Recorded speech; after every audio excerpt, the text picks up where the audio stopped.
Start होता है नया सब्जेक्ट और सब्जेक्ट का नाम है आपका कॉस्ट अकाउंटिंग।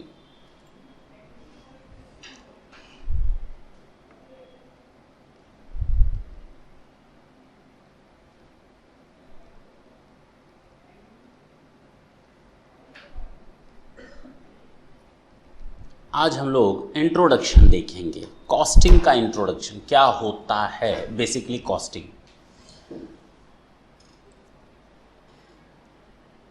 मैं एक बिजनेसमैन हूं, बट ऑब्वियस है मैं, चलो ये पेन हाथ में आ रही है, कैलकुलेटर है, चलो ये पेन का मैं मैन्युफैक्चरर हूं। क्या मैं ये नहीं जानना चाहूंगा कि इस पेन को बनाने की टोटल मेरी कॉस्ट कितनी है? जानकर कर क्या लेंगे? Am I interested to know about the cost? What should be done if I know the cost? क्या कर लेंगे ताकि हम उसकी सेलिंग प्राइस निकाल सके, है कि नहीं? अरे क्या जरूरत है सेलिंग प्राइस की? मार्केट में और भी तो प्लेयर हैं। चलो मान लेते हैं ए है, इसी तरह की पेन बनाता है, वो अपनी पेन 15 रुपए पर यूनिट बेचता है। बी है वो 16 का बेचता है, और सी है जो 12 रुपए का बेचता है। मैं भी उसी कैटेगरी की पेन बना रहा हूं, तो मेरी सेलिंग प्राइस कितनी होनी चाहिए? क्या वो मैं अपनी कॉस्ट में प्रॉफिट को ऐड करके ही तो निकालूंगा? वो आप करें सर, बात तो बिल्कुल ठीक है, आप अपनी कॉस्ट निकाल लीजिए, उसमें प्रॉफिट ऐड कर लीजिए, आप अपनी सेल प्राइस बना लीजिए। मेरी कॉस्ट आ रही है पेन की 20 रुपए और मैं 4 रुपए प्रॉफिट रखना चाह रहा हूं, टोटल कितने में बेचूंगा? कोई खरीदेगा? तो फिर फायदा क्या फायदा हुआ कॉस्ट निकालने का? क्या फायदा मिला कॉस्ट निकालने का? ताकि कम कर सकें।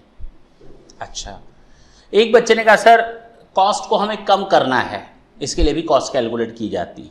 यस, ये भी एक रीजन हो सकता है। मैं अगर बिजनेसमैन हूं तो मैं बिल्कुल चाहूंगा कि मैं उस कंपटीशन में सबसे आगे रहूं जो सेम तरह का बिजनेस करते हैं। Even though they are the existing player, I am the new one, but I just want to fight with them. How it is possible for me? मैं उनको कम्पीट कैसे कर पाऊंगा, मैं उनको पीछे कैसे छोड़ पाऊंगा? वो तब जब मैं अपने बारे में तो ढंग से जानूं, मैं अपने बिजनेस के बारे में तो ढंग से जानूं। हाँ, शुरू में किसी भी बिजनेस की कॉस्ट अधिक होती है, लेकिन ग्रेजुअली अगर वो बिजनेसमैन चाहे proper control, proper system adopt करके अपनी कॉस्ट को कम कर सकता है, अपने प्रॉफिट्स को बढ़ा सकता है। इनिशियल स्टेज में हर एक बिजनेस में कॉस्ट ज्यादा होती है, लेकिन ग्रेजुअली वो कॉस्ट धीरे धीरे कम होनी शुरू हो जाती है। Is it clear? कैसे करें? I am a businessman. I am very much curious to know about the cost of the product. मैं उस प्रोडक्ट की कॉस्ट जानना चाहता हूं फर्स्ट ऑफ ऑल, पहली चीज। दूसरी चीज कि अगर मैं बोलूं आपके सामने कि हम जो सब्जेक्ट पढ़ने जा रहे हैं दैट इज योर कॉस्टिंग, कुछ लोग कहेंगे नहीं नहीं सर, कॉस्टिंग कहां पढ़ने जा रहे हैं, हम लोग पढ़ने जा रहे हैं कॉस्ट अकाउंटिंग। नहीं नहीं सर, आप भी गलत बोलते हैं ना, हम लोग कॉस्टिंग पढ़ने जा रहे हैं ना कॉस्ट अकाउंटिंग, हम लोग पढ़ने जा रहे हैं कॉस्ट अकाउंटेंसी।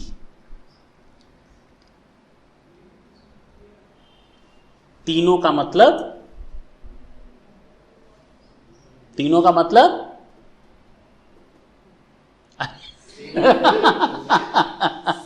सेम नहीं है, तीनों का मतलब अलग अलग है। कॉस्टिंग का मतलब होता है, यानी जब भी हम कॉस्ट की बात करेंगे, आई एम अ बिजनेसमैन, मैंने फिर कहा हम जब भी बात करेंगे, अब इस पेन को लेकर के बात करेंगे, मैं इस पेन की कॉस्ट जानना चाहता हूं। मैं जानना चाहता हूं इस पेन में कितनी कॉस्ट लगी। सर कॉस्ट क्या क्या होती है? इसमें मटेरियल लगा होगा, दिख रहा है मटेरियल दिखता है ना? क्या ऐसा मटेरियल भी है क्या जो नहीं दिखता है? हाँ है, हंसने वाली बात नहीं है, इसमें ऐसा मटेरियल भी है जो नहीं दिख रहा। वो है इस पेन को बनाने में यूज होने वाली मशीन के में लगने वाला ग्रीस, ऑयल, वो भी तो लगा है इस पेन को बनाने में, वो भी तो मटेरियल है। इस पेन को साफ करने में जो डस्टिंग की गई होगी, कपड़ा मारा गया होगा, वो कपड़ा भी तो लगा होगा, नहीं लगा होगा? पैकिंग मटेरियल जो नहीं दिख रहा वो भी तो लगा होगा इसमें, उस समय तो दिख रहा था, आज हमने हटा दिया, वो भी लगी है। कॉस्ट का फैक्टर है वो मटेरियल, लेबर। इस पेन को बनाने में लेबर लगा होगा, लगा होगा। और मटेरियल लेबर के अलावा एक और कंपोनेंट होता है, that is your overhead. Hindi में कहते हैं इसको ऊपरी व्यय, ऊपर का व्यय नहीं, ऊपरी व्यय, यानी ओवरहेड, ओवर द हेड, ठीक है ना। वो सर के ऊपर से निकल जाएगा, जब हम लोग चैप्टर पढ़ेंगे तो वो भी उस समय समझ में आता है, लेकिन मजा आएगा बहुत। मटेरियल, लेबर, ओवरहेड, बाकी जितने भी खर्चे मटेरियल लेबर के बाद वो सारे के सारे ओवरहेड में काउंट किए जाते हैं। देखेंगे डिटेल में। हमें इन तीनों को नॉलेज होना जरूरी है कि सर हम जब बिजनेस स्टार्ट किए ना, तो at the time of the starting of the business I was knowing कि 5 रुपये मटेरियल का लगेगा, 3 रुपये लेबर का लगेगा एंड 2 रुपये ओवरहेड का लगेगा। In totality the cost would be ₹10। I think about this one, means before starting of the production I just find out the cost, what would be the cost of the product. But actually what happened, actual में इसमें लग गया 8 रुपये, इस पे लग गया 4 रुपये, इसमें लग गया 2.5 रुपये, यानी 14.5। हाँ या ना, मैंने सोचा था ना 2 रुपये प्रॉफिट जोड़ करके हम अपना सेल कर लेंगे, अब तो प्रॉफिट जोड़ने का तो नौबत ही नहीं है। तो क्या करें, कहाँ जाएं, कैसे करें? और कॉस्टिंग बताता क्या है? जो फाइनेंशियल अकाउंटिंग नहीं बताता, जो हम लोग अकाउंट्स पढ़ते हैं वो नहीं बताता, ये बताएगा। दोनों में फर्क है। वो अकाउंट्स है, अकाउंट्स केवल हिस्टोरिकल मैटर्स को आपके सामने रिफ्लेक्ट करता है कि क्या हुआ था और उसका ये रिजल्ट निकला। आपने साल भर पढ़ाई की, ये रहा पास का रिजल्ट, ये है अकाउंट्स। आपने साल भर मेहनत की, आपके बिजनेस में प्रॉफिट हुआ या लॉस, ये रहा आपका result. Now nothing can be changed. But yes, जब हम कोई काम करने जाते हैं, डिसीजन लेना हो, तो हम कहाँ जाएंगे? सर उसके लिए मैनेजमेंट अकाउंटिंग है, उसके लिए कॉस्ट अकाउंटिंग है, यानी डिसीजंस हम कहाँ से ले पाते हैं? Management accounting as well as your cost accountancy, इनसे हम डिसीजंस ले पाते हैं। जब हम प्रोडक्शन करने जा रहे होते हैं उसके पहले ही हम तय कर लेते हैं, देखो देखो देखो देखो, मटेरियल यहां तक रखने की कोशिश करना, लेबर इतने रखने की कोशिश करना, ओवरहेड इतने लाने की कोशिश करना। ये जो बजट निकालती है गवर्नमेंट, आपको मालूम होगा फाइनेंस बजट हर साल आता है, क्यों निकालती है? जब मालूम है खर्चा जाने तो खर्चा करते रहो। अरे नहीं, अंधाधुंध खर्चा मत करो, उसको कंट्रोल और सिस्टमैटिक तरीके से करो, उसको एलोकेशन करके करो, ताकि सही जगह पर सही अमाउंट पहुंच सके। हाँ या ना? इसी तरह जब बिजनेस के रिसोर्सेज का हम यूज करते हैं, तो बिजनेस के रिसोर्सेज का यूज इस तरह से करना चाहिए कि सही तरीके से ज्यादा यूटिलाइजेशन हो पाए, कॉस्ट कम से कम आने पाए। ये सारी चीजें हम लोग देखते हैं कॉस्टिंग में। अच्छा, ये 3 वर्ड्स अलग हैं या सेम हैं? सर तीनों वर्ड अलग हैं। कॉस्टिंग का मतलब होता है मैथड टू कैलकुलेट कॉस्ट। क्या मतलब होता है? मैथड टू कैलकुलेट कॉस्ट, यानी इस पेन की अगर हमें कॉस्ट निकालनी हो तो उसके लिए जिस मेथड को यूज करेंगे that is known as costing. कई सारे मेथड्स होते हैं कॉस्ट कैलकुलेट करने के। सर मेथड भी अलग अलग होते हैं क्या कॉस्टिंग? हाँ, जब एक बिल्डिंग बनती है 10 मंजिला 5 मंजिला, तो उसकी कॉस्ट हम अलग तरीके से निकालते हैं, क्योंकि वो बनने में 2 से 3 साल 4 साल लगा देगा, है कि नहीं? और एक सामान होता है जो बनने में 10 मिनट 15 मिनट आधे घंटे का समय लेता है, उसकी कॉस्ट अलग तरीके से निकालेंगे। यूनिट कॉस्टिंग हो सकती है, प्रोसेस बैच कॉस्टिंग हो सकती है, जॉब कॉस्टिंग हो सकती है, उस तरह से निकालेंगे। और कुछ सामान जॉब के बेसिस पर निकलते हैं, एक एक यूनिट नहीं निकलती है, एक भंडार निकलता है। जैसे अगर दवा की बात करें, मेडिसिन की बात करें, टैबलेट्स की बात करें, तो एक बार में 1 लाख टैबलेट्स निकलेंगी एक जॉब, एक बैच में। उसकी कॉस्टिंग का सिस्टम अलग होता है। बात समझ में आई? तो कॉस्टिंग के मेथड अलग अलग हो सकते हैं। एक सामान ऐसा है जो 10 प्रोसेस से होकर गुजरेगा, एक प्रोसेस खत्म हुआ, दूसरा प्रोसेस खत्म हुआ, तीसरा, तो उसके लिए प्रोसेस कॉस्टिंग अलग मेथड है। तो जिस मेथड को आप अडॉप्ट करते हैं that is known as costing, method to calculate cost, this is known as costing. Cost accounting बड़ा अजीब बात है। अकाउंटिंग वो भी कॉस्ट में, अकाउंटिंग मतलब डेबिट और क्रेडिट, कॉस्टिंग में डेबिट और क्रेडिट। अकाउंट्स में होता है या कॉस्टिंग में होता है? अकाउंट्स में होता है। यहां अकाउंट्स का वो डेबिट क्रेडिट का मतलब नहीं है, यहां अकाउंट्स का मतलब वही है यहां पर भी डेबिट और क्रेडिट होगा। क्या बोला मैंने?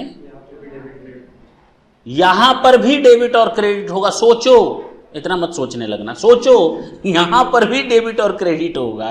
पता चले सर ऐसे करके सोच रहे, क्या कर रहे हो सर, सोचने दीजिए 2-3 दिन। तो सोचो कि यहां पर भी डेबिट और क्रेडिट होता है और बहुत फायदा मिलता है उस डेबिट क्रेडिट को सीखने में। और उस चैप्टर का नाम होता है normally integrated and non integrated accounting. आप लोग देखेंगे उस चैप्टर को, यानी अकाउंट्स भी रखा जाता है यहां पर। सर यहां भी लेजर बनता है, हाँ बनता है। जर्नल एंट्री होती है, हाँ होती है। बैलेंस शीट बनती है, हाँ बनती है। ट्रायल बैलेंस वो भी बनेगा। कॉस्टिंग में हाँ जी बनता है। क्लियर हुआ? तो maintenance of books of account, maintenance of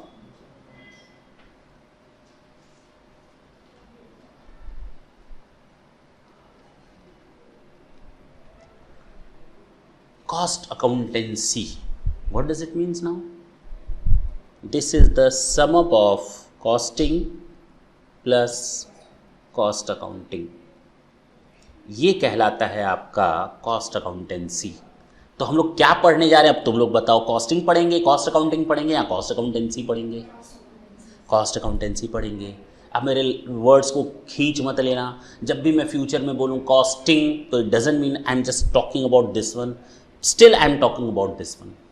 जब मेरे मुंह से निकले कॉस्ट अकाउंटिंग तो it doesn't mean at all that I am talking about this one, still I am just referring the cost accountancy word. यानी हम हमेशा कुछ भी बोलें ये इंटरचेंजेबली वर्ड है। मैं जो भी कुछ बोलूं तो उसका मतलब आप लोग कॉस्ट अकाउंटेंसी से ही लेंगे। Is it clear? भले मेरे मुंह से निकले कॉस्टिंग, भले मेरे मुंह से निकले कॉस्ट अकाउंटेंसी। मैंने क्या कहा, आज हम लोग कौन सा सब्जेक्ट स्टार्ट करने जा रहे हैं? उड़ी बाबा, अगर मैं बोलता कॉस्टिंग तो इसका मतलब गलत हो जाता ना तो हम कॉस्टिंग पढ़ रहे हैं ना कॉस्ट अकाउंटिंग पढ़ रहे हैं। हम लोग पढ़ने क्या जा रहे हैं? Cost accountancy. मार्केट पे जाओगे लिखा रहेगा कॉस्टिंग प्रिंसिपल्स एंड प्रोसीजर्स। एक बुक का नाम होगा, राइटर का नाम होगा फलाना एंड ढिमाका, है कि नहीं? दूसरा बुक कहोगे और ऑथर नहीं है क्या? दूसरा ऑथर आएगा कॉस्ट अकाउंटिंग, पहला दूसरा कॉस्टिंग लिखा रहेगा, प्रिंसिपल्स ऑफ कॉस्ट अकाउंटिंग या प्रिंसिपल ऑफ कॉस्टिंग, तो उसका नाम लिखा होगा ऑथर का फलाना एंड ढिमाका। अच्छा, तीसरा बुक आ जाएगा कॉस्ट अकाउंटेंसी। अंदर सब चैप्टर्स खोलोगे तो अंदर चैप्टर्स सेम मिलते हैं, सब में ऑथर अलग अलग है, नाम ऊपर से अलग अलग है। अरे ये तो छोड़ दो, एक और नाम मिलता है आपको ओवरहेड अकाउंटिंग। अरे बाप रे बाप, कौन सा? लेकिन उसके अंदर भी चैप्टर सेम होते हैं। तो सबका मतलब एक ही है। सबका मतलब जब हम रेफरेंस देंगे तो इसका सबका मतलब एक ही लेंगे। इंटरचेंजेबली वर्ड्स हैं। हम कॉस्टिंग बोले कॉस्ट अकाउंटिंग तो कंफ्यूज मत होना। लेकिन आपको ये जानना तो जरूर, costing means method to calculate cost, cost accounting means method to record the transaction in the proper books of account. In the same way cost accountancy means the costing plus cost accounting. That's it. Is it clear? अच्छा, overhead क्यों बोला जाता है? मैंने अभी बोला overhead.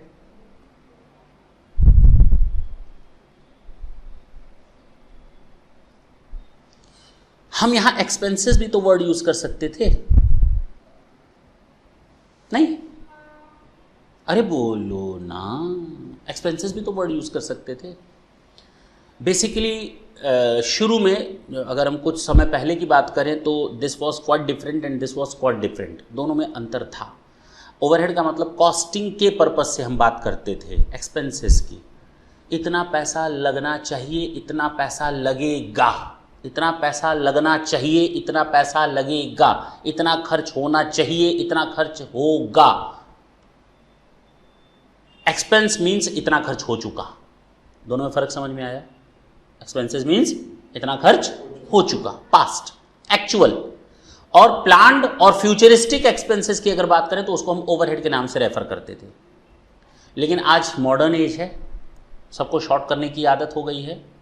Even CMA institute ने भी अब एक्सपेंसेस वर्ड लिखना शुरू कर दिया है instead of word using the word overhead. उन्होंने भी, जो मेन इंस्टीट्यूट है इसकी कॉस्टिंग की सीएमए, उसने भी क्या यूज़ करना स्टार्ट कर दिया है?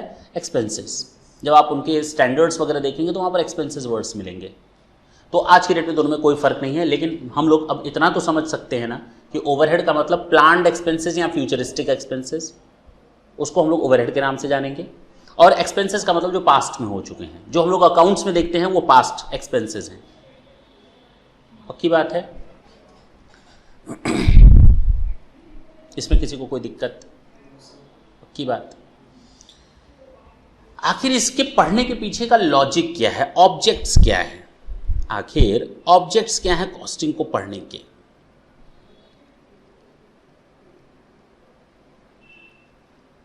अब मैं कॉस्टिंग लिख रहा हूं तो इसका मतलब कॉस्टिंग नहीं है, ठीक है ना? दिमाग में बात बैठा लेना, मैं बार बार बोल रहा हूं और फ्यूचर में भी बोलूंगा लेकिन कम बोलूंगा। अब ऑब्जेक्ट्स क्या है कॉस्टिंग के, क्या पर्पसेस क्या है? अब ये तो समझ में आ गया मैं क्या कैलकुलेट करना चाहता हूं, कॉस्ट। क्यों कैलकुलेट करना चाहता हूं? ताकि मार्केट में कंपटीशन दे सकूं। हाँ या ना? पहला ऑब्जेक्ट क्या है? To know about the cost. Main object क्या है? To know about the cost.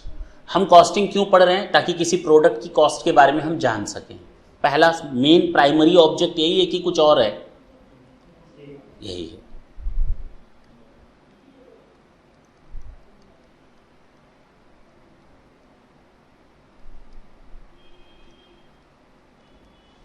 अरे एक चीज रह गई। हम लोग ना कॉस्टिंग की जब बात करते हैं, इस पेन पर कितनी कॉस्ट लगी, इस माउस पे कितनी कॉस्ट लगी, इस कैलकुलेटर पे कितनी कॉस्ट लगी, ट्राइपॉड पे कितनी लगी, कैमरे पे कितनी लगी, कंप्यूटर पर कितनी लगी, कपड़ों में कितनी लगी, बैग पर कितनी लगी, यही तो निकालते हैं हम लोग। केवल प्रोडक्ट की कॉस्ट निकालते हैं, सर्विसेज की कॉस्ट। अरे सर्विसेज की कॉस्ट निकलती है दिमाग में से हटा देना कि सर्विसेज की कॉस्टिंग नहीं होती। तो यहां पर जब हम कॉस्ट कैलकुलेशन की बात करते हैं तो हम केवल प्रोडक्ट्स की बात नहीं करते, सर्विसेज की भी बात करते हैं। हम जो आपको पढ़ा रहे हैं उसकी भी कॉस्ट है, उस कॉस्ट को कैलकुलेट करते हैं। ये जो मैं चाय पी रहा था अभी थोड़ी देर पहले, ये तुम लोगों ने पिलाई थी, मैंने अपने पैसे से पी? तुम पिलाए थे। सही बोल रही है वो, तुम्हारे ही पैसे से मैंने चाय पी है। अब आए चाहे तो खींच मत ये जो लैपटॉप पर मैं लिख रहा हूं ये मेरा पैसा नहीं लगा है। ये करिए मेरा पैसा लगा है। हाँ भाई तुम्हारा ही पैसा लगा है, तुम सब लोगों का कंट्रीब्यूशन है।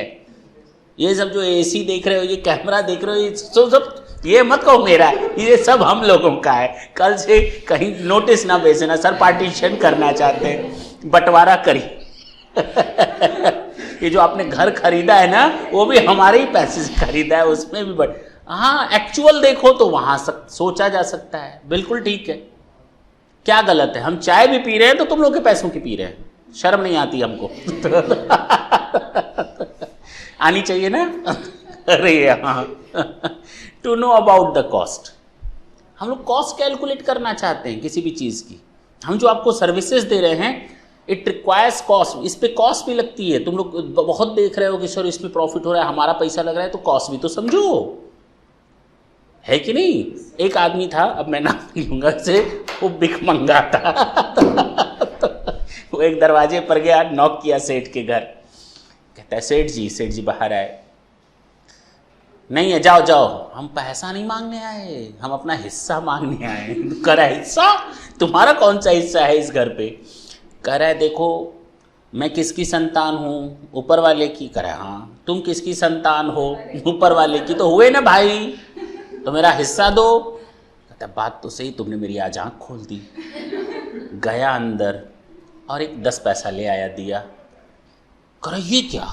कह रहा तेरे जैसे बाकी 150-200 करोड़ है, सबको इतना इतना ही आएगा तेरा जो हिस्सा बनता है वो मैंने तेरे को दे दिया है कि नहीं? तो वही चीज है, to know about the cost. हम कॉस्ट को कैलकुलेट करना चाहते हैं। फर्स्ट भाई मैं एक बिजनेसमैन हूं, मेरा प्राइमरी ऑब्जेक्ट क्या होगा? कॉस्ट कैलकुलेट करना। मेरा सारा बिजनेस उसी पर ही डिपेंड है और कॉस्ट सब्जेक्ट बहुत ही इंटरेस्टिंग है, देखोगे मजा आएगा। दूसरा, जब हम कॉस्ट कैलकुलेट कर लेते हैं तो क्या उसमें प्रॉफिट नहीं ऐड कर सकते? नहीं ऐड कर सकते? To determine the profit. अच्छा, जब किसी चीज में कॉस्ट और प्रॉफिट मिल जाता है उसके बाद क्या बन जाता है? To know the sales price. हाँ या ना?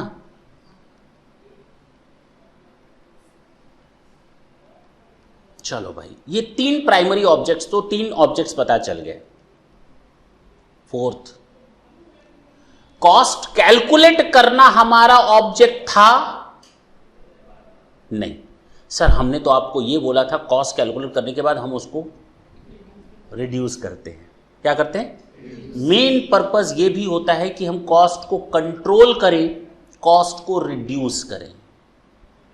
2 चीजें बताइए, cost control and cost reduction.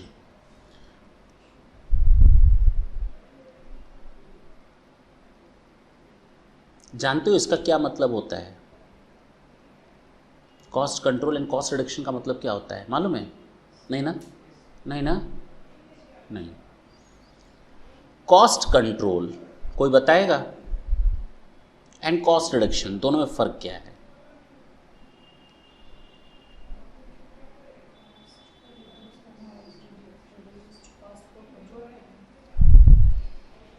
Cost control का मतलब सुनना।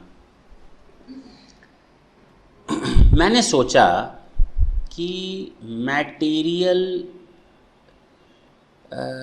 5 रुपए का लगेगा and that was standard cost. ये लगनी चाहिए, इतनी कॉस्ट स्टैंडर्ड है, लगनी चाहिए।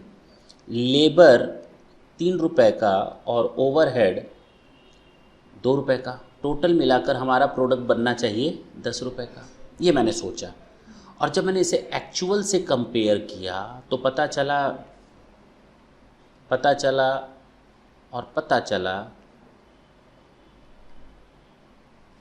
हम कॉस्ट को कितना ज़्यादा कर चुके हैं। हाँ या ना? अब हम कोशिश करेंगे कि हमने सोचा था 5 रुपए, 6 रुपए लग गया मटेरियल पर। क्यों भाई? मटेरियल वेस्ट हो रहा है क्या? वेस्ट हो रहा है क्या कहीं पर मटेरियल? या हम मटेरियल को स्टॉकिंग ज्यादा कर रहे हैं? स्टॉकिंग करने से ज्यादा नुकसान हो रहा है मटेरियल का, या वेस्ट हो रहा है प्रोसेस के समय, या अनस्किल्ड लेबर उस मटेरियल पर काम कर रहा है, या हम लोग महंगा मटेरियल खरीद रहे हैं, या मटेरियल के सप्लायर ठीक नहीं है, दूर से सामान आ रहा है तो उस पर ट्रांसपोर्टेशन कॉस्ट बढ़ जा रही है, या मटेरियल जिस समय आना चाहिए था मटेरियल उस समय नहीं पहुंच रहा है और हमारे लेबर ऐसे हाथ पे हाथ धरे बैठे हैं। प्रॉब्लम कहां है? ये 1 रुपया कहां से बढ़ गया? हम कोशिश करेंगे कि इस 6 रुपए को कहां तक लाएं? 5 रुपए तक लाएं। इसी तरह हम 4 रुपए लेबर कॉस्ट की बात करते हैं। ये लेबर कॉस्ट क्यों बढ़ गया भाई? 3 रुपए से 4 रुपए हो गया, लेबर कॉस्ट बढ़ गया भाई। क्यों बढ़ा लेबर कॉस्ट? जरूरत से ज्यादा लेबर तो नहीं है अपने पास, रिक्वायरमेंट है 15 की, काम करवा रहे हैं 20 से। कहीं ऐसा तो नहीं कि हम लोगों ने बिना जॉब इवैल्यूएशन या बिना मेरिट रेटिंग के काम दे दिया लोगों को? जिस लायक जो नहीं है उसको वो काम दे दिया। उसको काम करने में मजा आता है पैकिंग का, उसको मैंने कह दिया प्रोडक्शन में लग जाओ, और उसको काम में मजा आता है प्रोडक्शन में, उसको मैंने कह दिया पैकिंग में लग जाओ। भैया ऐसे कैसे काम कर रहे हो? एक को मैंने कह दिया तुम सुपरवाइजरी करो, तो वो अपना ही बैठा हुआ है कोने में सुपरवाइजरी कर रहा है, उसको कोई मतलब नहीं है काम सही समय पर खत्म हो रहा है या नहीं। मतलब क्या है? क्यों लेबर कॉस्ट क्यों बढ़ रही है? लेबर क्या छोड़कर जल्दी जल्दी जा रहे हैं, जिसके कारण हमको जल्दी जल्दी नए लेबर को रखना पड़ रहा है और उनकी ट्रेनिंग कॉस्ट बर्दाश्त करनी पड़ रही है, इंटरव्यू कॉस्ट बर्दाश्त करनी पड़ रही है, रिक्रूटमेंट कॉस्ट बर्दाश्त करनी पड़ रही है। वो भी तो एक फैक्टर है लेबर कॉस्ट बढ़ने का। जब जब नए लेबर आएंगे हमारा खर्चा बढ़ाएंगे, हमारा नुकसान बढ़ाएंगे। पहले वो कुछ दिन सीखेंगे फिर हमारा काम करेंगे। अरे भाई पता तो चले लेबर कॉस्ट बढ़ क्यों रही है। रीजन नहीं जानना चाहते हो? लगना कितना चाहिए था? 3 रुपए, लगा कितना? 4 रुपए। 1 रुपए क्यों बढ़ गया पर यूनिट हमारी कॉस्ट? बात समझ में आई? तो हम इस 4 रुपए को कहां तक लाने की कोशिश करेंगे? ये कहलाता है कॉस्ट कंट्रोल। हम इस 1.5 रुपए को कहां तक लाने की कोशिश करेंगे? बहुत बढ़िया, तुम लोग कितने तेज आदमी हो। 1.5 रुपए की कॉस्ट को 2 रुपए तक ले जाओगे? नहीं ले जाओगे ना, इसको इतना ही रहने दो। अच्छा, यानी हमारे पास चांस है अपनी कॉस्ट को 10 से कहां तक लाने की? 9.5 तक। हम कोशिश करेंगे अपनी कॉस्ट को यहां तक ले आए। दिस इज नोन, जो भी all of the efforts you will take to reduce your cost from 11.5 to 9.5 is known as cost reduction, cost control process. जो भी आप टेक्निक्स यूज करते हो वो कॉस्ट कंट्रोल में आएगा। किस में आएगा? तो कॉस्ट रिडक्शन क्या है फिर कॉस्ट रिडक्शन क्या है? हम 9.5 रुपए तक पहुंच गए। कहां तक पहुंच गए? 9.5 तक पहुंच गए। इसका मतलब जो हमने अपना स्टैंडर्ड सेट किया था वो टारगेट हम अपना अचीव कर चुके हैं। अब इससे कम दाम पर मटेरियल अवेलेबल, बस यही तो बात है। एक अच्छा मैनेजमेंट जब अपने टारगेट्स को अचीव कर लेता है फिर वो सोता नहीं है, फिर वो और अच्छी तरह से जागता है।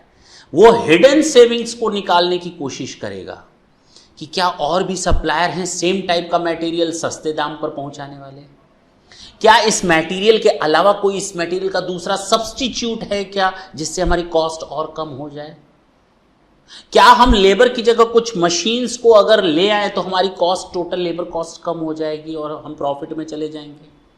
मेरी बात समझ में आ रही? मतलब जो टारगेट हमको अचीव करना था, once we achieved that target, after that we start the cost reduction process. After cost controlling process a new process or new system will start and that is known as cost reduction process. Cost control के बाद आपका कौन सा process start होता है? Cost reduction. अब हम cost को और कम करने की कोशिश करते हैं, 9.5 से भी कम, 9.5 से भी कम ले जाने की कोशिश करेंगे। हम हर जगह हिडन सेविंग्स देखने शुरू कर देते हैं। सेविंग्स, एक अच्छा मैनेजमेंट ये नहीं कि खुश हो गया, उसमें भी देखता है कि प्रॉफिट हो, उसमें भी प्रॉफिट हो, कम करता चला जाता है। दिस इज नोन एज कौन सा प्रोसेस? Cost reduction process. समझ में आया? पक्की बात है। यानी जब हम अपने स्टैंडर्ड कॉस्ट से भी कम कॉस्ट लाने की कोशिश करते हैं तो वो टेक्निक्स हमारी कहलाती हैं कॉस्ट रिडक्शन प्रोसेस। लेकिन ख्याल रहे, क्या रहे? ख्याल रहे इस चीज का कि कॉस्ट रिडक्शन करने के बाद कहीं ऐसा ना हो कि पेन काम करना बंद कर, नहीं समझे? इसकी क्वालिटी डाइल्यूट ना होने पाए, हैम्पर ना होने चाहिए। यानी कॉस्ट रिडक्शन प्रोसेस ऐसा होना चाहिए जो किसी प्रोडक्ट की क्वालिटी को मेंटेन रखे, उसमें कहीं से भी हैम्पर ना करे उसको। क्वालिटी एज सच होनी चाहिए। समझ में आ रही है बात? दूसरा, ये ओन एफर्ट से आना चाहिए। ये जो कॉस्ट रिडक्शन प्रोसेस है, जो कॉस्ट कम हुई है ना, ये ओन एफर्ट्स से आना चाहिए, मेरी एफर्ट से आना चाहिए, जो मैंने एफर्ट्स दी है। सॉरी, इसका क्या मतलब हुआ? अरे मार्केट में तेल का दाम कम हो गया, उसमें मेरी कौन सी शाबाशी है भाई? वो कौन सा कॉस्ट रिडक्शन प्रोसेस? वो तो मार्केट का प्रोसेस है।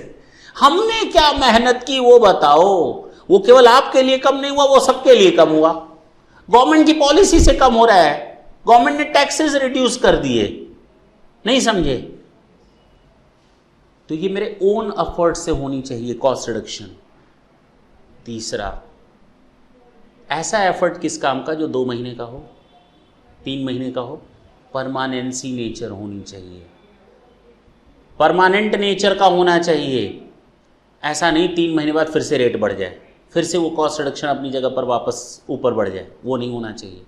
तो पहली चीज़, कॉस्ट रिडक्शन प्रोसेस तभी सक्सेसफुल माना जाता है, या उसी टेक्निक को हम कॉस्ट रिडक्शन प्रोसेस का नाम देंगे जिसमें वो परमानेंट नेचर का हो, क्वालिटी हैम्पर ना होती हो और अपने एफर्ट से किया गया हो, तभी वो कॉस्ट रिडक्शन कहलाएगा।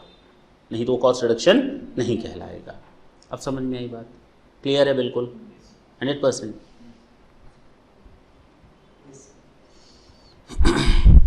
तो कॉस्ट कंट्रोल, हमको कॉस्ट कंट्रोल यानी स्टैंडर्ड तक लाना और स्टैंडर्ड के बाद से फिर से एफर्ट्स देना, वो कॉस्ट रिडक्शन कहलाता है। तो ये 4 ऑब्जेक्ट्स समझ में आए।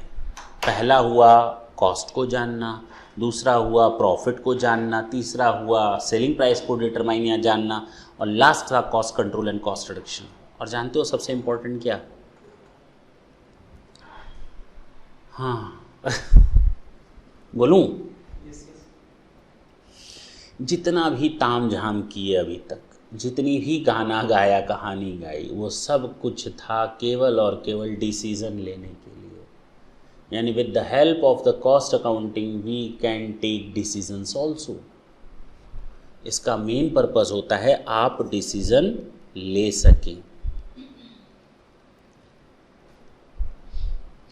जाहिर सी बात है, हमें यहाँ पर कॉस्ट ज़्यादा लगी, हमने क्या किया? रेमेडियल एक्शंस लिए ना, उसके रीजंस को, कॉजेज को फाइंड आउट करने की कोशिश की ना, और उन कॉजेज को सॉल्व करने की कोशिश की ना, ये डिसीजन के बिना हो सकता है क्या? ये सारा काम किसके थ्रू हुआ? Decision. And that was your main object. यानी in totality they are 5 objects of the cost accounting या कॉस्टिंग या कॉस्ट अकाउंटेंसी। कॉस्ट डिटरमाइन करना, प्रॉफिट को जानना, सेल्स प्राइस डिटरमाइन करना, कॉस्ट कंट्रोल, कॉस्ट रिडक्शन का process, and the last one is your to take the decisions. ये 5 हमारे points हैं। हमें नहीं लगता कोई दिक्कत आ रही होगी इसमें, तो कोई दिक्कत नहीं होगी।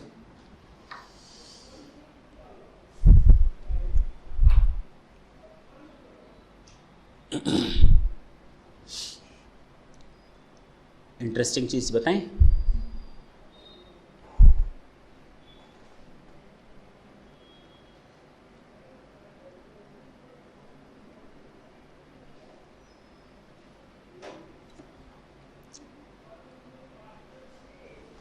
क्या पढ़ने जा रहे हैं? कॉस्ट के टाइप्स क्या है? पहला,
ये हमारे बेसिस है। कितने? अब एक एक को तोड़ तोड़ कर देखा जाए, है कि नहीं? एक कहानी बताएं, पहले उसको समझ लोगे तो ये बहुत आसानी से समझ में आएगा। अगर ऐसे करेंगे तो that will be just like your रट्टाफिकेशन। चलो पहले लिख ही लेते हैं। नेचर के हिसाब से हम कॉस्ट को बांट सकते हैं direct cost and indirect cost. Variability के हिसाब से हम लोग वेरिएबल कॉस्ट,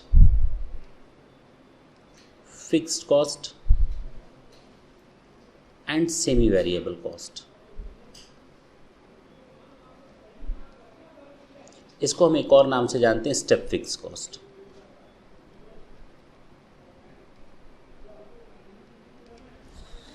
समझ में आया? समझ में तो कुछ नहीं आया होगा, साथ देखकर वैसे ही हालत खराब हो गई होगी, लेकिन मज़ा, असली मज़ा आने वाला है, देखना। कंपोनेंट के हिसाब से मटेरियल कॉस्ट बताया ही है, labour cost and overhead cost.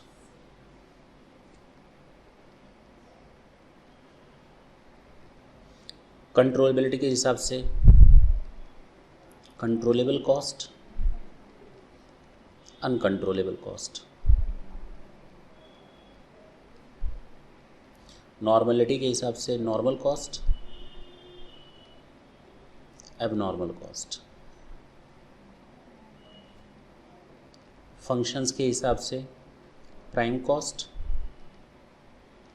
Works cost, cost of production, cost of goods sold, cost of sales. पूरा लिख दें?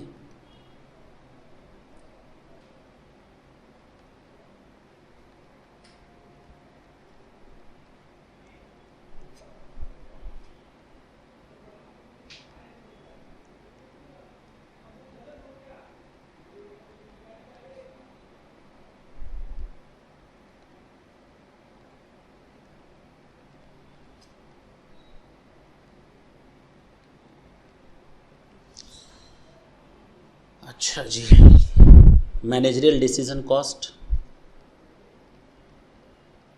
Relevant cost,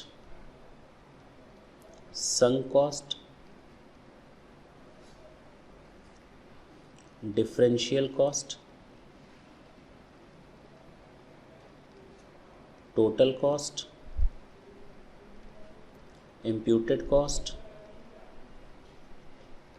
out of pocket cost, opportunity cost,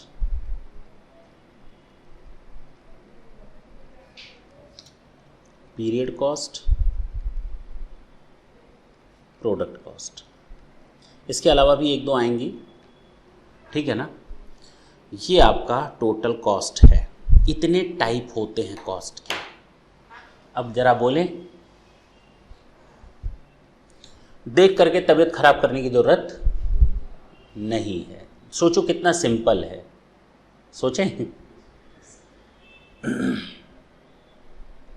मैंने कहा कि इस क्लासरूम में जितने भी 18 साल से ऊपर के बच्चे हैं इस तरफ आ जाए, 18 साल से ऊपर के उस तरफ चले जाएं। तो तुम ही लोगों में से इधर उधर जाओगे या बाहर से कोई आएगा?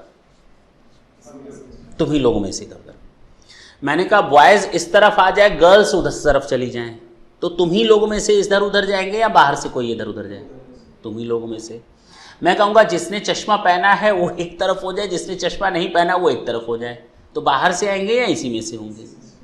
मेरी बात समझ में आ रही होगी। नचा इसी को ही रहे हैं, कभी इधर कभी उधर, हो वही रहा है। सेम वही चीज़ यहाँ पर भी, कॉस्ट वही है। कभी हम उसको बांट रहे हैं तो उसको नाम दे दे रहे हैं डायरेक्ट और इनडायरेक्ट, है वही चीज़ें। कभी नाम दे दे रहे हैं डायरेक्ट, चलो चलो कॉस्ट को डायरेक्ट इनडायरेक्ट के नाम से बांटो कि यही कॉस्ट डायरेक्ट कौन सा है, इनडायरेक्ट कौन सा है, उसी में से। फिर मैं कह रहा हूं नहीं नहीं नहीं, वेरिएबिलिटी के हिसाब से वही कॉस्ट की चीजें हैं, इसमें से वेरिएबल कॉस्ट को अलग कर लो, फिक्स कॉस्ट को अलग करो। मेरी बात समझ में आ रही होगी अब? अच्छा ये बताओ, इसमें से मटेरियल को अलग करो, लेबर को अलग करो, ओवरहेड को अलग करो। चलो कंट्रोलेबल कॉस्ट कौन सा है, अनकंट्रोलेबल है, वही चीजें घूम फिर करके कभी उसको ऐसे रख रहे हैं, कभी उसको वैसे रख रहे हैं, कोई बाहर से नहीं आ रहा। अब बात समझ में आई? अब क्लियर हुआ ना कि हम लोग उसी कॉस्ट को अलग अलग तरीकों से बोल सकते हैं, बांट सकते हैं। अब तो सिंपल लगा ना, अब तो समझ में आ गया। लिमिटेड चीज है लेकिन हम लोग उसको नया नया नाम दे करके अलग अलग तरीके से डिवाइड या कैटेगराइज कर सकते हैं, ठीक है ना। चलो मैं नहीं, मतलब जिन बच्चों के मम्मी पापा बिजनेसमैन हो वो एक तरफ हो जाए, जिनके नहीं वो एक तरफ हो जाए, बात खत्म हो गई। जो जॉब वाले, गवर्नमेंट जॉब वाले कितने, प्राइवेट जॉब वाले अलग अलग, अरे भाई बात खत्म हो गई ना। उन्हीं में से ही बांट रहे हैं, कहीं कुछ नया नहीं ला रहे। सबसे पहले अगर मैं बोलूं, ये मैंने बता दिया आपको, हाँ या ना। इस पेन में मटेरियल भी है, इस पेन में लेबर भी है, इस पेन में ओवरहेड भी है। हो सकता है कि ये जो मटेरियल कॉस्ट हो, कुछ हिस्सा इसका डायरेक्ट हो, कुछ डायरेक्ट हो, कुछ लेबर का इनडायरेक्ट हो, ओवरहेड का कुछ डायरेक्ट हिस्सा हो और कुछ इनडायरेक्ट हिस्सा हो सकता है यही मटेरियल कॉस्ट कुछ फिक्स कॉस्ट हो, कुछ वेरिएबल कॉस्ट हो सकता है यही लेबर कुछ फिक्स हो, कुछ वेरिएबल, ओवरहेड कुछ फिक्स हो, कुछ वेरिएबल। बात समझ में आ रही है नहीं आ रही है? यही चीजें। हो सकता है मटेरियल का कुछ हिस्सा कंट्रोलेबल हो, कुछ अनकंट्रोलेबल हो, अगर हम मटेरियल को ही पकड़ लिए तो। हो सकता है लेबर का कुछ हिस्सा कंट्रोलेबल हो, कुछ अनकंट्रोलेबल हो। मेरी बात समझ में आई? हो सकता है ओवरहेड का कुछ हिस्सा कंट्रोलेबल और अनकंट्रोलेबल हो सकता है मटेरियल की जो भी कॉस्ट आई है उसमें से नॉर्मल कॉस्ट इतनी है, नॉर्मल कॉस्ट इतनी है। अरे देखो ना, है वही चीज। अच्छा, हम इसी को दूसरा एग्जांपल लेकर के बोल सकते हैं। चलो हमने पकड़ा किसको, डायरेक्ट और इनडायरेक्ट कॉस्ट। हम ये कहेंगे जितनी भी कॉस्ट हैं उनमें से डायरेक्ट अलग कर लो, इनडायरेक्ट अलग कर लो। तो तुम कहोगे सर कुछ हिस्सा डायरेक्ट में मटेरियल का है, कुछ हिस्सा डायरेक्ट में लेबर का है, कुछ हिस्सा डायरेक्ट में ओवरहेड, तीनों मिलाकर डायरेक्ट कॉस्ट इतनी, उसमें मटेरियल भी है, लेबर भी, ओवरहेड भी है, और इनडायरेक्ट में मटेरियल है, लेबर है, ओवरहेड है। मैं कहूँ जितनी भी डायरेक्ट कॉस्ट है उसमें कंट्रोलेबल कितना। अब तो समझ में आ रहा है ना, वही चीज बढ़ रही है, कुछ नया नहीं आ रहा बाहर से। तो हम लोग अगर देखें तो नेचर के हिसाब से कॉस्ट, डायरेक्ट कॉस्ट और इनडायरेक्ट कॉस्ट,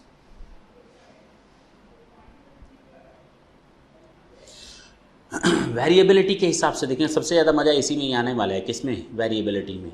अभी उसी को ही सीखने जाएंगे। वेरिएबल कॉस्ट, फिक्स कॉस्ट और semi variable cost. Basis of component, material, labour and overhead. Controllability, controllable cost, uncontrollable cost. Normality, normal cost, abnormal cost. Functions, ये जब हम लोग कॉस्ट शीट पढ़ेंगे ना तो उस समय समझ में आएगा इनका मतलब क्या होता है। अभी मैं कुछ भी नहीं बताऊंगा, इसको मैंने केवल लिख दिया है।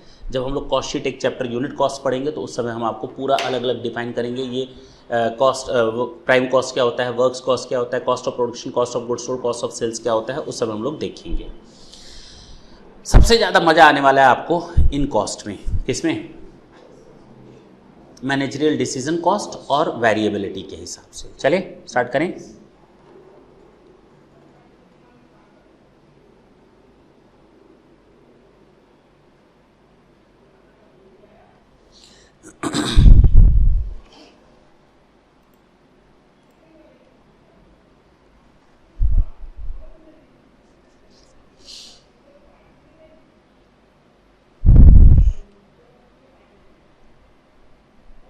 कि पहले ये बता दें मैनेजरियल डिसीजन, पहले बता देना। इसमें थ्योरी है, इसमें न्यूमेरिकल आ जाएगा। क्या जानना चाहते हो पहले? चलो कोई दिक्कत नहीं, जो तुम लोग की मर्जी, दोनों जो पहले करो कोई फ़र्क नहीं पड़ने वाला। सबसे पहले मैनेजरियल डिसीजन कॉस्ट में आ रहा है रेलिवेंट कॉस्ट। कौन सा?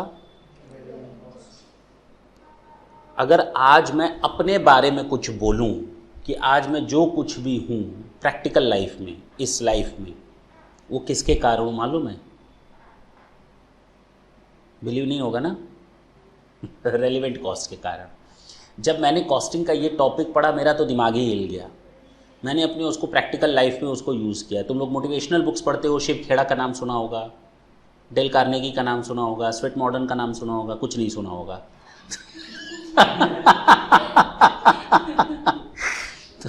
तुम लोग केवल, अब क्या बोले, फेसबुक से और व्हाट्सएप से बाहर ही नहीं आ पाते हो तो कहाँ सुन पाओ हैं?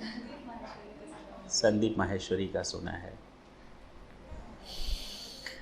शिव खेड़ा की बुक है यू कैन विन, और जब उसका फर्स्ट पेज पलटते हैं तो उसमें एक पहला सेंटेंस लिखा रहता है, winners do not do the different things, they do the things differently. Winners कोई अलग काम नहीं करते, वो काम को अलग तरीके से करते हैं। देखो ना कितनी बड़ी लाइन थी, उसने मेरी लाइफ बदली। उसके कुछ पेज बाद एक वर्ड लिखा था जिसने मेरी नींद खत्म कर दी। सोचो उस लाइन ने मेरी नींद खत्म की। क्या लिखा था कि आप और आपका कंपटीटर, पास होने वाले और फेल होने वालों में केवल 10 मिनट का फर्क होता है। कितना? पास होने वाला फेल होने वाले से 10 मिनट ज़्यादा मेहनत करता है। तो हमको उस समय ये चीज़ समझ में नहीं आई। जब मैं रात को सोने लगा तो मुझे लगा नहीं, मेरा कंपटीटर पढ़ रहा होगा, वो 10 मिनट ज़्यादा पढ़ेगा। तुरंत उठे, किताब खोले, 10 मिनट पढ़ने लगे। फिर जब सोने जाने लगे, ना, वो अभी भी 10 मिनट हमसे ज़्यादा पढ़ रहा होगा। फिर 10 मिनट, वो 10 मिनट ख़त्म ही नहीं हो रहा था। समझे मेरी बात? तो जितनी आप मेहनत करते हैं, आपसे आगे बढ़ने वाला आदमी आपसे केवल 10 मिनट एफर्ट्स करता है, ज़्यादा उससे ज़्यादा नहीं करता। तो उस 10 मिनट का मतलब सोचो कहाँ तक चला गया। अगर आप 18 घंटे तक पढ़ने लगो 10-10 मिनट करके हुए, तो 18 घंटे 10 मिनट भी पढ़ने पड़ेंगे। अब समझ में आई बात? एक तो उसने लाइफ बदला, तीसरा हमारा इसने लाइफ बदला, रेलिवेंट कॉस्ट ने, और मुझे बड़ी बड़ी मुसीबतों से निकाला। जानते हो क्या? इसकी अगर मैं डेफिनेशन लिखूं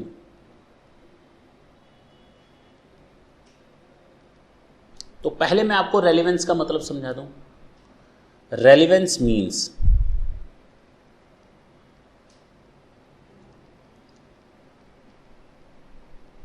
pertinent to the decisions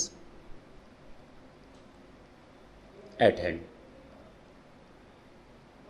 हर वो चीज रेलिवेंट है जिसके बारे में आप डिसीजन ले सकते हैं। हर वो चीज रेलिवेंट है जिसके बारे में आप डिसीजन, इसका मतलब जिसके बारे में आप डिसीजन नहीं ले सकते वो इररेलेवेंट है। आज जुलाई का महीना खत्म होने वाला है और आपका एग्जाम मान लेते हैं नवंबर में है, ठीक? मैं आपसे कहता हूं बेटा 15 जनवरी को 2022 में, चलो जुलाई 22 है और ये नवंबर 22 है, 15 जनवरी 2022 को ये चैप्टर पढ़ के आना। मैंने क्या बोला? कॉस्टिंग अपना स्टार्ट कर देना। कर तो दोगे ना? कर लोगे नहीं कर लोगे? अरे हाँ या ना? अरे हाँ या ना?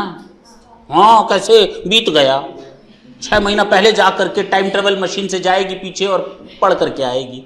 कहाँ से कर पाओगी? जनवरी खत्म हुए 6-7 महीने हो गए, क्या बात कर रहे हो? अब कहाँ से पढ़ पाओगी? 2022 तो देखो, 3 नहीं लिखा है मैंने। Is it irrelevant?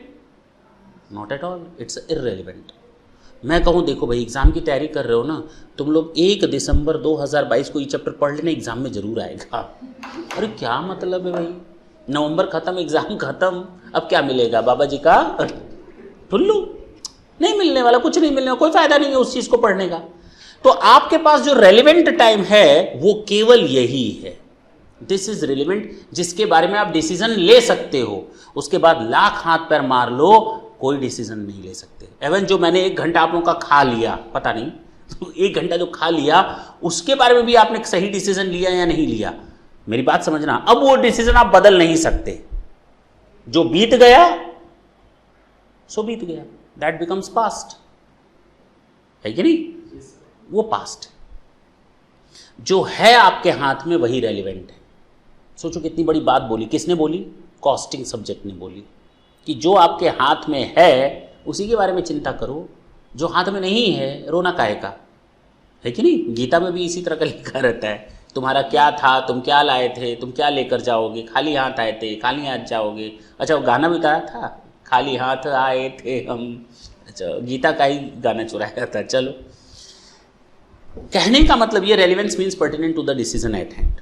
तो ये समझ में आ गया रेलिवेंस का मतलब क्या है। अब जो मैं लिखने जा रहा हूं ढंग से सुनना। Relevant cost are those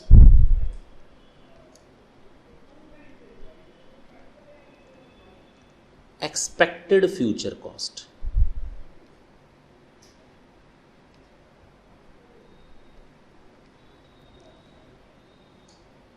which are essential but differ from alternative course of action.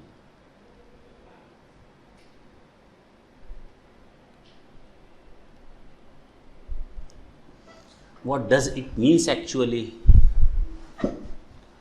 अब हम कॉस्ट की बात कर रहे हैं, ऊपर तो हम अपना मोटिवेशनल चीज़ें समझ गए, रेलिवेंस का मतलब क्या होता है कि नहीं, लाइफ चेंजिंग टेक्निक। लेकिन relevant cost are those expected future cost. Oh, मैंने कहा जो बीत गया सो बीत गया, जो फ्यूचर में लगेगा, जो फ्यूचर में लगेगा वही कॉस्ट हमारी रेलिवेंट कॉस्ट है।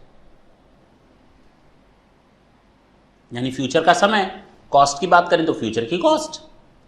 विच आर एसेंशियल, जो जरूरी हो, but differ from alternative course of action. अभी नहीं समझ में आएगा, पहले हम कहानी समझा दें, उसके बाद ये अपने आप समझ में आ जाएगा। कहानी समझाएं।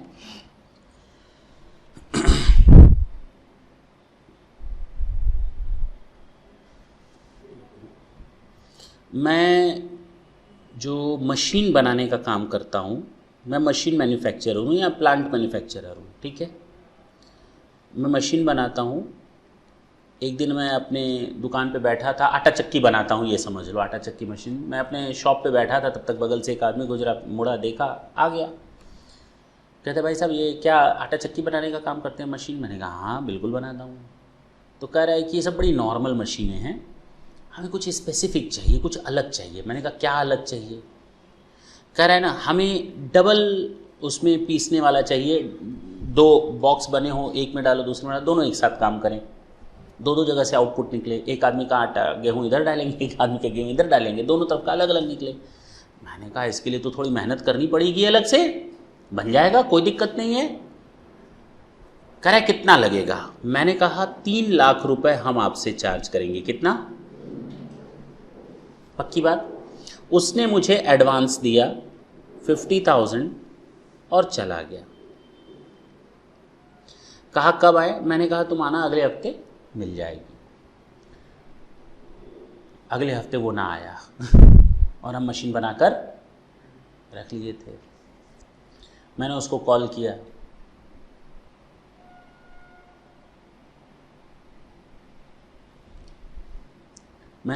किया, कि भाई आजा, तेरा मशीन बन करके तैयार है। उसने कहा नहीं आ पाऊँगा। मैंने कहा क्यों? लगा दुखड़ा रोने में, दिवालिया हो गया मेरे पास तो है ही नहीं पैसा, उल्टा तेरे पास जो 50,000 उसमें से कुछ दे दे मैंने फ़ोन पटक दिया। मैंने कहा मेरा तो नुकसान हो गया, अच्छा खासा नुकसान हो गया, क्या करूं? मशीन उसको दे दूं या रखे रहूं? रखे रहें। कितना रुपया और लेना था उससे? बैठे थे ऐसे ही, कुछ महीने बीत गए। एक आदमी बगल से फिर गुजरा, मुड़कर देखा, फिर आया, कहे तो बड़ी अच्छी मशीन लग रही है। मन में आया कोई खरीदता तो है नहीं, करे अच्छी लग रही है। मैंने कहा ले जाओ। करे कितने का? मैं कितना बोलूं? 3 लाख या 2.5 लाख? पहली चीज़। दूसरी चीज़, उसने कहा ये मशीन आपने बनाई बहुत अच्छी है, लेकिन हम चाहते थोड़ा थोड़ा ये चेंज करके दे दो। क्या बोला? तो मेरा अब जो कॉस्ट लगने वाला है एक्स्ट्रा वो है 50,000। कितना? चलो 60,000, कन्फ्यूज़न दूर हो जाएगा। 50 कहीं उससे न मैच करना। 60,000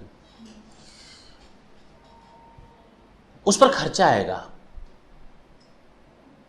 तो मैं क्या बोलूं उससे, कितना लूं, कितना चार्ज करूं, तुम लोग बताओ ना। मैंने कहा भाई, मन में सोचा 2.5 लाख वो, 60,000 ये, 3,10,000, 50 तो मिल चुका है। मैंने उसको बोला 3,10,000 दे देना। चेहरा देखियो अपना, 3,10,000। 1.5 लाख से ज़्यादा नहीं दूंगा दे दे मशीन, दे दें।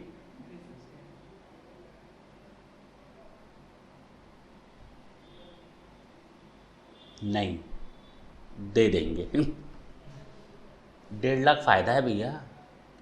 60,000 खर्च करके 90,000 डूबा हुआ पैसा ले लोगे तुम। ये तो पैसा वैसे भी कहीं से नहीं मिलना। जो लग चुका वो डूब गया, जो लग चुका उसको हम लोग कहते हैं, जो लग चुका है वो डूब चुका है, डूब गया। ये कैमरा मैंने खरीद लिया तो डूब गया पैसा। ये लैपटॉप खरीदा, पैसा डूब गया क्या? हाँ डूब गया, बोलो ना हाँ। करो ना, अब समझो ढंग से, पैसा डूब गया। डूबने का मतलब ये नहीं होता है सही में डूब गया। डूबने का मतलब होता है कि now you can't take any decision with those amount which you have already invested in laptop. तो मेरे हाथ में पैसा ही नहीं है। जब तक लैपटॉप नहीं था, क्या करूं, लैपटॉप खरीदूं, कौन सा लूं, डेल का लूं, एचपी का लूं, कौन सा लूं, उस समय दिमाग में आ रहा था। Once I bought it, once I took the decision, once I paid the amount, now I am helpless. अब मेरे हाथ से डिसीजन गया, वो पास्ट की बात हो गई। लैपटॉप आ गया, भले मैं काम कर रहा हूं, but according to the cost accounting it is a sunk cost. और इस संक कॉस्ट ने हमको 3 बार, हम भी दिवालिया हुए लाइफ में। कितनी बार? हम अपनी बात कर रहे हैं। 3 बार मैं इंसॉल्वेंट ऑन एन एवरेज हो ही गया था, बहुत बुरी तरह। एक्सपेरिमेंट करने का बड़ा शौक था, नहीं समझे, बहुत शौक था। आज भी करते हैं, बहुत अच्छे एक्सपेरिमेंट करते हैं, लोग सोच नहीं पाते लेकिन करते हैं। एक्सपेरिमेंट करने के चक्कर में मैंने बहुत कुछ गंवाया। मतलब हम माइनस में चले गए थे। कहाँ चले गए थे? एसेट थी प्लस में, उसको मैं माइनस तक ले गया, फिर वापस उसको प्लस तक लाया। मेरी बात, और हर बार पिछली बार से ज़्यादा तेजी से आगे बढ़े। लेकिन इसने हमको जीना सिखाया। किसने? संक कॉस्ट ने। अरे बेटा, जो गया आगे की सोचो ना, जो गया सो गया, उसके लिए रोना काहे का? नहीं समझे? जो रिसोर्सेज है उसका यूज करके आगे बढ़ो। संक कॉस्ट का मतलब क्या होता है? The cost which has already been incurred, the cost which is the past cost, the cost on which we can't take any decision, those cost are sunk cost. बात खत्म हो गई, सो सिंपल। नहीं समझ में आई बात? हम काम कर रहे हैं लैपटॉप पर, but the cost which have already been incurred on the purchase of this one laptop is sunk cost. पैसा गया, अब उस पर हम डिसीजन नहीं ले सकते, उस पर डिसीजन वो दुकानदार लेगा क्या करना है कि नहीं? रेलिवेंट कॉस्ट वो होती है, मैंने अभी लिखा फ्यूचरिस्टिक कॉस्ट होती है, जो फ्यूचर में लगेगी। तो बताओ आपके लिए रेलिवेंट कॉस्ट क्या थी? जो आपका 2.5 लाख लग चुका है वो, या जो फ्यूचर में लगेगा वो? है ना? रेलिवेंट वो है जो अब जाएगा, वो तो इररेलिवेंट हो गई, वो तो संक हो गई जो लग चुका। तो 2.5 लाख के लिए तो सोचो भी मत। अब जो जाने वाला है कितना जाने वाला है, और आने वाला है वो कितना आने वाला है, तो ले लो यार, 90,000 का फायदा है, 90,000 का फायदा है। कोई कहेगा, किसी नॉर्मल आदमी से पूछ लो, थोड़ी देर पहले तुम लोगों से भी पूछते तो शायद तुम लोग कहते हैं सर ऐसी बेवकूफ़ी भरी बातें कर रहे हैं। लेकिन अब तुम लोगों से हम कहें कि डिसीजन लेकर बताओ क्या हम मशीन को बेच दें, तो तुम लोग खुद कहोगे हाँ सर, जो निकल रहा है पैसा निकल रहा है। वो 90,000 कहाँ का निकल रहा है? इसी 2.5 लाख में का 90,000 वापस मिल रहा है हमको, नहीं तो मशीन रखे रखे सड़ जाएगी, वो भी नहीं मिलने वाला। कोई आया है ग्राहक, दे दो उसको। अब समझ में आई बात? समझ में आया? This is known as relevant cost. Relevant cost are those expected future cost which are essential, जिनका लगना तय है। समझ में आई? लेकिन अगली लाइन फिर कंफ्यूज कर रही है, अभी आधा ही हुआ ना, बट लिख दिया ना। अब इसका क्या मतलब है जरा देखा जाए। अरे बोलो ना। गलती फिर करोगे, फिर तुम लोग ये गलती करने जाओगे। पूछें? गलत करोगे ना? कि सही बताओगे? सही बताओगे गलत बताओ? कोशिश करोगे। सोचो, अब इतने सिंपल सिंपल चीज़ें तुम लोग कोशिश करोगे। देखो, तुम गए एक पेन की दुकान पे, तुमको क्या खरीदनी थी? पेन। तुमने दुकानदार से कहा पेन दो, उसने पेन एक दिखाई, दूसरी पेन दिखाई। इस पेन का दाम था 8 रुपये और इस पेन का दाम है 10 रुपये।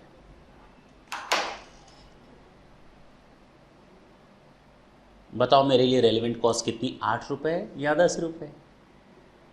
छोटा अमाउंट या बड़ा अमाउंट?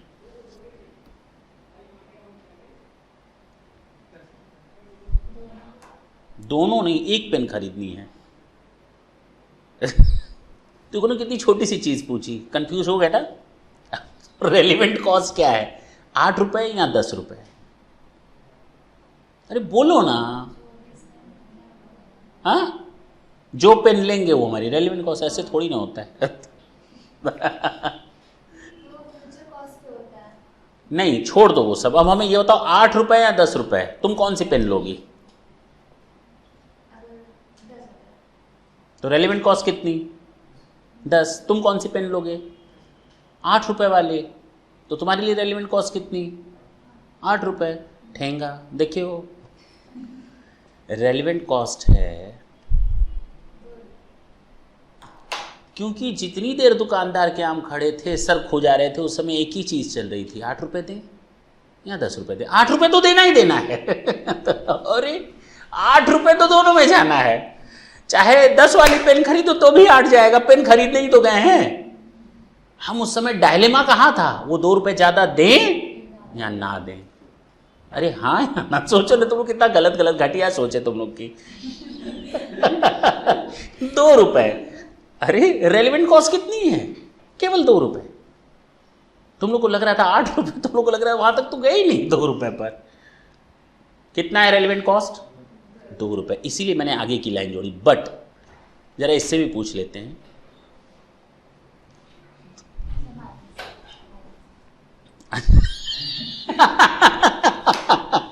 सीख लो। देखो, एक तेज तर्रार बच्चा आया है, उससे भी पूछ लेते हैं कि रेलिवेंट कॉस्ट में हमने एक दुकानदार के पास गए क्या लेने? कोई बीच में बोलेगा नहीं, खबरदार, ठीक है ना? हाँ, हम पेन लेने गए दुकानदार के पीछे, हमने उससे कहा पेन दो, तो उसने 2 पेन दी, 1 और 2। दूसरी पेन जो थी वो 10 रुपये की थी, जो पहली वाली पेन थी 8 रुपये की। बताओ रेलिवेंट कॉस्ट कितनी है, 8 रुपये या 10 रुपये? कौन सी पेन लेना चाहते हो वैसे?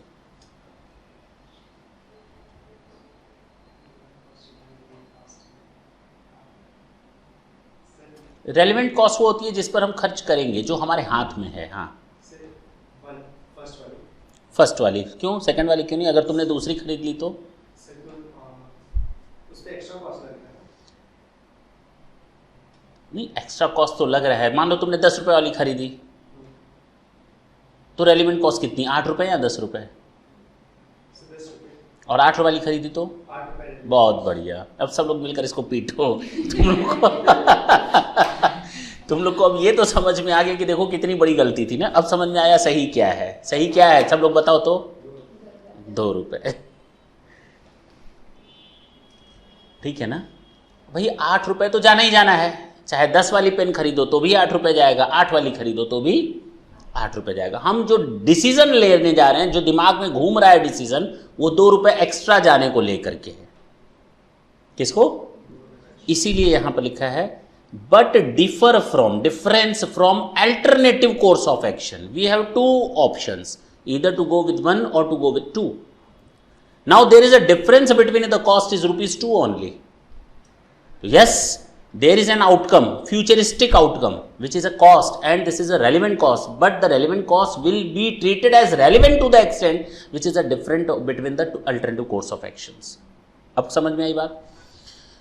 तो अब अगर रेलिवेंट कॉस्ट की डेफिनेशन देखी जाए तो relevance means pertinent to the, pertinent का मतलब क्या होता है? पर्टिनेंट मतलब जिस उचित, पर्टिनेंट मतलब योग्य, pertinent to the decision at hand. जो हाथ में मेरे डिसीजन है जिसको लेना है उसको हम लोग कहते हैं relevance. Relevant cost means those cost which are expected future cost which are essential, जो जाना ही जाना है, but differ from alternative course of action. Now I hope you understood it very well. Clear है? आगे चल सकते हैं। अगर हमसे कोई कहे सम कॉस्ट क्या, तो sir it's a past cost, it's a already incurred cost, the cost on which we can't take decisions are known as sunk cost. हो गया काम खत्म। हिस्टोरिकल कॉस्ट कह लो, पास्ट कॉस्ट कह लो, ऑलरेडी इनकर्ड कॉस्ट कह लो, सबका मतलब एक। अब इसके बारे में आप कोई डिसीजन नहीं ले सकते। समझ में आया?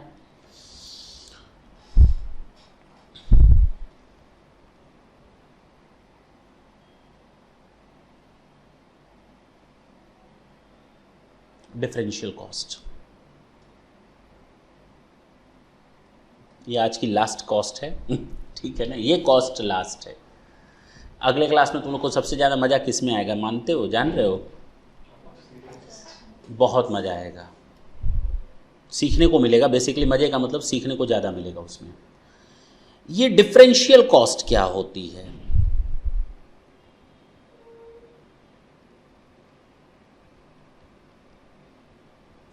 अच्छा, हिंदी में कहते हैं रेलिवेंट कॉस्ट को संबद्ध लागतें, संक कॉस्ट को कहते हैं डूबत लागतें। हिंदी इसलिए बता रहे हैं, कुछ बच्चे हो सकते हैं हिंदी मीडियम के हो तो वो हिंदी समझ रहे हैं। संबद्ध लागतें रेलिवेंट कॉस्ट, संक कॉस्ट डूबत लागतें, डिफरेंशियल कॉस्ट विभेदात्मक लागतें। नाम नहीं अच्छा लगा ना? अच्छा,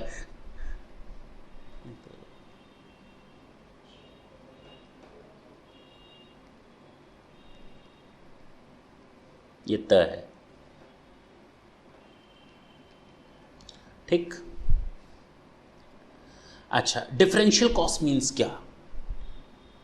बहुत ही सिंपल है, सिंगल सेंटेंस है, difference in total cost. Difference in total cost वही कहलाती है डिफरेंशियल कॉस्ट। मान लो हम 2 प्रोडक्ट बना रहे हैं, ए और बी, ठीक है।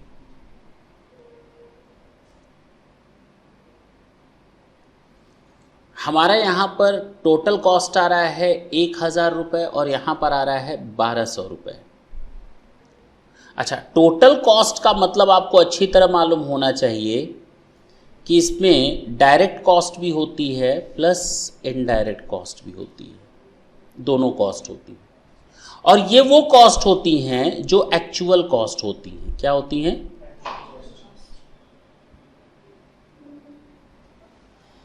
नाम से ही पता चल रहा होगा, difference in total cost. Total cost means the total cost, चाहे उसमें फिक्स कॉस्ट लगी हो, वेरिएबल कॉस्ट लगी हो, स्टेप फिक्स कॉस्ट लगी हो, नहीं सेमी वेरिएबल कॉस्ट लगी हो, कोई फर्क नहीं पड़ता। मटेरियल लगाओ, लेबर लगाओ, ओवरहेड लगाओ, कोई फर्क नहीं पड़ता। डायरेक्ट लगी हो, इनडायरेक्ट लगी हो, कोई फर्क नहीं पड़ता। ठीक है ना? सारी कॉस्ट जोड़ लो, वो कहलाती है टोटल कॉस्ट।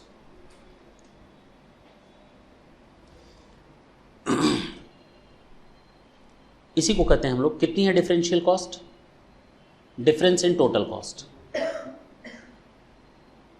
अच्छा, इसी डिफरेंशियल कॉस्ट को जब हम और आगे बढ़ते हैं, बढ़ाते हैं, तो हमारे सामने दो नई चीजें पैदा होती हैं। एक कहलाती है इंक्रीमेंटल कॉस्ट और दूसरा कहलाता है इंक्रीमेंटल रेवेन्यू। मेंटल मत याद रखना, इंक्रीमेंटल है, ठीक। क्या फर्क है जरा देखो। तो इसका मतलब इंक्रीमेंटल प्रॉफिट, समझना, हमारी कॉस्ट थी 1000, हमारी कॉस्ट थी बी को बनाने पर 1200। तो मेरे सामने क्वेश्चन आता है हम कहां जाएं, 1000 पर जाएं या 1200 पर जाएं? ना ना ना ना ना ना ना सर, ऐसे कैसे, थोड़ा आगे बताइए, रुक जाइए, रेवेन्यू की बात करते हैं। यहां पर है रेवेन्यू 1300, यहां पर है 1800। बताओ हम कहां जाएं, किसको बनाएं, किसको मैन्युफैक्चर करें, ए को या बी को? क्योंकि यहां तो आपको इंक्रीमेंटल रेवेन्यू दिख रही होगी 300, लेकिन यहां इंक्रीमेंटल रेवेन्यू दिख रही है 600। तो कहां जाना पसंद करेंगे आप? तो ultimately we have to take decisions on the basis of the incremental revenue, not on the basis of only and only incremental cost. हम केवल इंक्रीमेंटल कॉस्ट के बेसिस पर डिसीजन नहीं लेते, बल्कि इंक्रीमेंटल रेवेन्यू के बेसिस पर डिसीजन लेते हैं, and that is the whole sole part of your differential cost. Differential cost means difference in total cost, difference in total cost. इतना बोल करके चुप हो गया, लेकिन टोटल कॉस्ट को जब हम तोड़ते हैं तो कॉस्ट में 3 कंपोनेंट समझ में आते हैं, incremental cost and incremental revenue, दोनों। बात समझ में आई? जब हम डिफरेंशियल कॉस्ट को तोड़ते हैं तो उसमें 2 चीजें समझ में आएंगी, incremental cost as well as incremental revenue. हम उसी के बेसिस पर डिसीजन लेते हैं। लेकिन यहां पर डेफिनेशन क्या बोली गई? Differential cost means difference in total cost. आगे भी बोला गया that will arise from the selection of different alternative course of action, वो हम छोड़ दे रहे हैं अभी, आप लोग के काम का नहीं है। क्लियर है? ये है आपका डिसीजन। लेकिन ये कॉस्ट केवल वही यूज कर सकता है जो ऑलरेडी मार्केट में अपना प्रोडक्ट बेच रहा है। ये कॉस्ट वो आदमी यूज नहीं कर सकता जो नया बिजनेस खोलने जा रहा है, फर्स्ट टाइम प्रोडक्ट को लॉन्च करने जा रहा है। ये इस डिफरेंशियल कॉस्ट की अच्छी चीज है, या कह सकते हो स्पेशल फीचर है कि differential cost can be use for decision making only those persons who already existed in the market and they are selling their products और providing their services. They want to take decision whether they are producing the right now product A, and they just want to shift from product A to product B. They just want to change their design. They just want to expand their business. Whether it is feasible for them to do that or not. वो ये देखना चाहते हैं हम अपने जो product already बन रहा है, हम नए प्रोडक्ट पर जाएं या ना जाएं, अपने बिजनेस को एक्सपेंड करें या ना करें। ऑलरेडी हम चला रहे हैं, क्या हम उसमें इंप्रूवमेंट करें या ना करें? And that is very much possible only with the help of the differential cost. That's why it is known as differential cost means difference in total cost that will arise from the selection of different alternative course of action. Is it clear? And when we break the differential cost again, we will find the incremental cost as well as the incremental revenue. ठीक है ना? ये समझ लो तुम लोगों को जो मैंने बताया CA फाइनल में, CMA फाइनल में तुम लोगों को ये चीज़ पता चलेगी। अभी नहीं पता चलेगी, आज तो पता चल गई ना। तुम लोगों में केवल 2 लाइन लिखी हुई है, अगर मैं केवल 2 लाइन में बता देता डिफरेंशियल कॉस्ट में डिफरेंस इन टोटल कॉस्ट, जाओ घर हो गया काम। अरे भैया कुछ नहीं हुआ, समझ में तो आना चाहिए ना। क्लियर है?